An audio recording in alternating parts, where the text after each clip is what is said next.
Indonesia bisa dibilang kan tim paling subur di grup B kan. Iya. Cuman striker kita itu Ezra Walian cuma nyetak 1 gol. Baru 1 gol. Baru 1 gol. Pratama Arhan ngayam-ayamin. Waduh, tendangan Dion Cole. Pernah ngejaga Jota, tapi diayam-ayamin Pratama Arhan coba. sengaja ngerombak susunan timnas senior besar-besaran ya. Sinteyong itu tidak pernah sedikit pun menggunakan formasi yang sama. Jadi dia itu selalu merubah Rotasi. skema. Iya, selalu merubah skema tergantung lawan yang dihadapin. Halo, selamat datang di kanal YouTube FIFA Goal Indonesia bersama gua Dimas Sembada, dan gua ditemenin sama salah satu temen gua yang sudah tidak asing lagi. Gua Ari Lihardo. Jadi, tar dulu, ini acaranya dulu dong. Oh iya benar. Di acara obrolan Vigo. Kalau biasanya kan, gua biasanya sama Harry nih. Nah, gua karena ini edisi spesial, gua ditemenin sama Ari Lihardo. Ya, tapi sebelum kita mulai obrolan kita hari ini, ada kabar duka dari sepak bola Indonesia, Dim. Yap, betul. Jadi nggak lama sebelum kita ngetek ini, kita baru tahu bahwa ada kiper dari Tornado FC yang berlaga di Liga 3 Indonesia, yaitu Taufik Ramsyah. Itu dikabarkan tutup usia karena kejadian di lapangan. Di pertandingan Liga 3 ya. Dia tabrakan, langsung dibawa ke rumah sakit, sempat mendapat pertolongan medis, cuman nggak terselamatkan. tidak terselamatkan. Ya, kami dari segenap tim redaksi FIFA Goal turut berduka cita atas kejadian tersebut lah pokoknya. Ya, semoga almarhum ditempatkan di tempat terbaik ya. Amin, Gitu. amin. Nah, itu kan tadi berita duka. Nah, tapi ini ada berita yang Kabar gembira dari timnas kebanggaan kita, Dim. Timnas Indonesia. kirain timnas Wakanda. Enggak dong. Timnas Indonesia kenapa, Ri? Liganya Wakanda. Liga Wakanda. Liga Wakanda. Liganya dagelan kan. Dagelan. Indonesia ini progres di AFF-nya bisa dibilang di luar ekspektasi. Positif ya. Sangat positif. Positif banget ya. Keluar sebagai juara grup. Iya, itu padahal gua sempet rada pesimis lah di awal-awal itu ketika kita ada satu grup sama Malaysia dan Vietnam. Statusnya finalis 2018. Iya, itu dua-duanya ya, finalis. Dua-duanya. Vietnam juara dan Malaysia itu Ngalahin runner-up. Malaysia, ya. Iya. Dan di kualifikasi Piala Dunia juga zamannya Simon kita kan kalah sama dua tim itu. Diayam-ayamin lah sama Ya, tim-tim nah, itu. ya, makanya gua memang di situ sempat optimis, tapi luar biasanya adalah Indonesia menjadi juara grup dan tim yang paling produktif. Paling subur dari 4 tim yang di grup B. Betul. Indonesia itu mencetak 13 gol, kemasukan 4 gol. Peringkat keduanya itu ada Vietnam yang mencetak 9 gol. Cuman di Vietnam itu bagusnya gawang dia belum kebobolan sampai laga Masih terakhir. perawan. Masih perawan. Masih suci. Iya.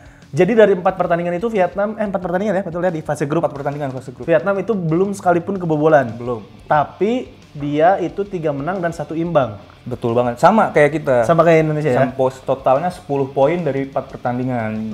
Cuman kalah Vietnam. Kita unggul selisih gol dari Iya, betul. Vietnam. Vietnam itu selain tidak pernah kalah juga gawangnya selalu clean sheet. Clean sheet. Bahasa gua clean sheet.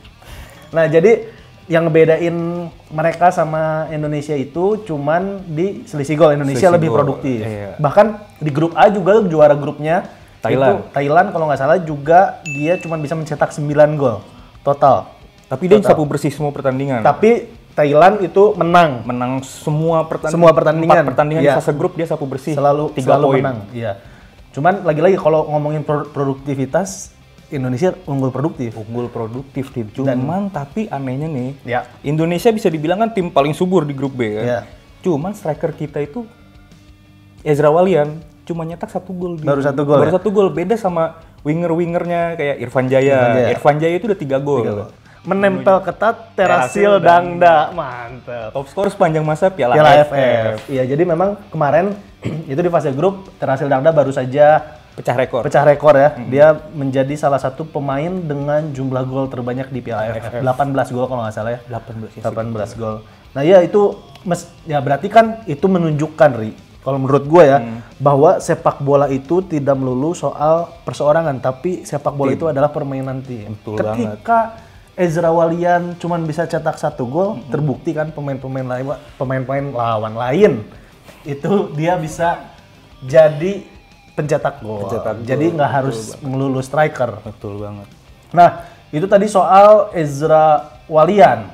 Nah, menariknya lagi nih di AFF ini, Indonesia ini dia berstatus sebagai salah satu tim paling muda. Berapa sih rata-rata usianya tahu gak lu? Rata-rata usianya Indonesia itu berada di usia 23,8 tahun.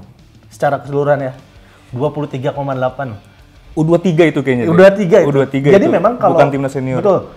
Jadi kalau misalnya kita bandingkan dengan semifinalis lain, Kayak siapa tuh semifinalis? Vietnam, Thailand, dan Singapura. Kalau Vietnam itu Vietnam itu rata-rata umurnya 24,7 tahun, Thailand itu 27,29 tahun, dan Singapura itu 27,6 tahun. Paling muda. Paling muda 23 tahun dibanding semifinalis lain. Jadi kalau misalnya lo mendalami lagi skuad Indonesia, gila mendalami. Jadi memang rata-rata pemain yang ada di timnas Indonesia di AFF 2020 ini berusia di bawah 23 tahun. Tapi kalau kata gue Sintayong ini emang sengaja ngerombak susunan timnas senior besar-besaran ya. Soalnya tahun lalu aja yang waktu masih kualifikasi Piala Dunia strikernya siapa? Spaso ya? Enggak, yang naturalisasi juga tuh.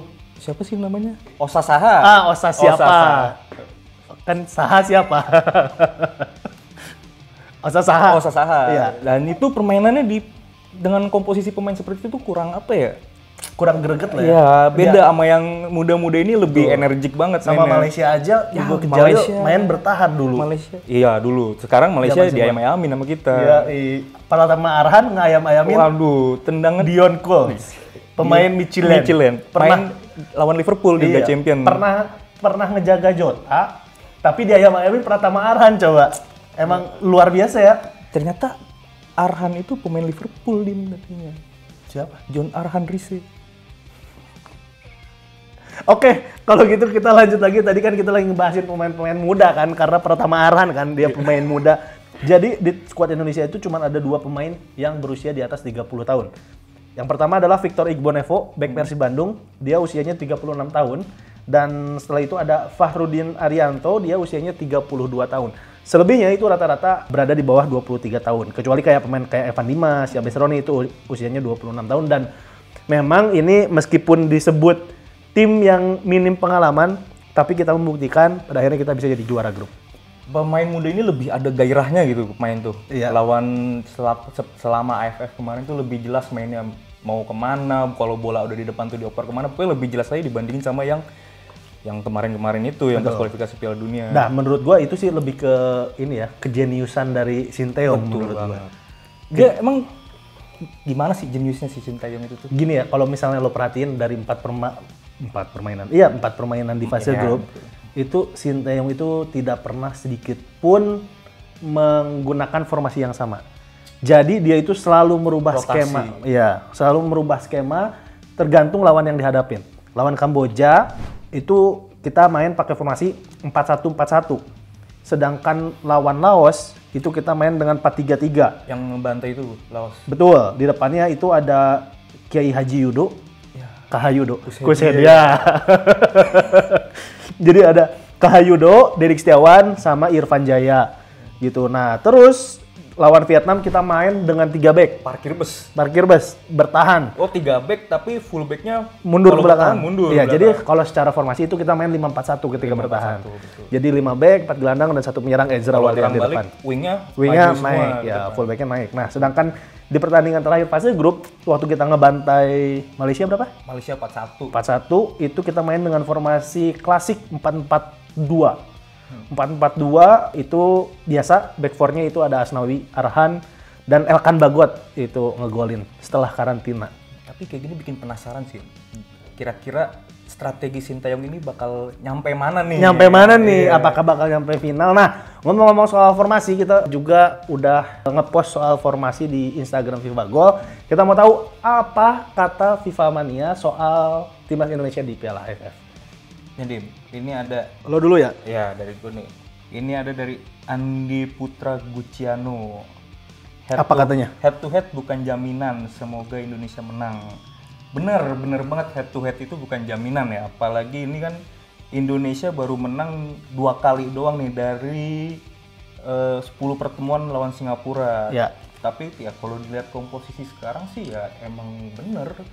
Indonesia bisa bakal menang lagi nih lawan Singapura. Ya kita sih berharap pokoknya Berharap, ya. di 2 leg nanti, mau leg 1, leg 2, pokoknya kita lolos ke final lah. Lolos ke final. Intinya gitu. Lawannya siapa aja terserah, yang penting Ya. kita masuk final. Nah ini juga ada komentar dari Wawan JR7. Kenapa? Ya. Wawan JR. Wawan JR siapanya Neymar JR. Nomornya 7 lagi. Bapaknya Martunis. Bapak. Ini ada orangnya, lu jangan kayak gitu, Ri. Sorry om. Nah, ini komentar dari Wawan JR7, Egi gimana, Min? Jadi, Egi kan seperti kita tahu dia baru Datang ke datang. Singapura. Betul, baru datang ke Singapura setelah menyelesaikan Kompetisi di Liga Slovakia. Slovakia bersama FK Senica. Jadi kemungkinan di leg pertama itu absen, kemungkinan besar, dan baru bisa dimainkan di leg kedua. Nah, itulah tadi soal bagaimana kiprah Piala AFF Indonesia di Piala AFF.